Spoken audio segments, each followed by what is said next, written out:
Ayun.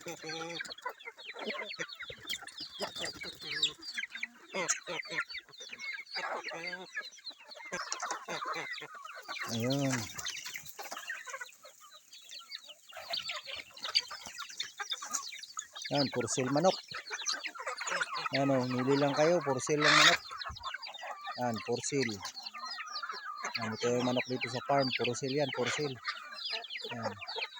Mili lang kayo kung gaano kalaki sa inyo. Yan. Marami tayong mga manok dito.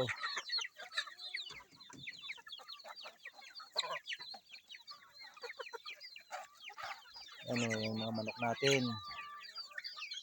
Mga native yan, native chicken. Yan, mga native yan. Ano sila. Yan ang mga native kong manok dito. For sale yan, for sale. Sino may gusto dyan, oh. Bili lang kayo.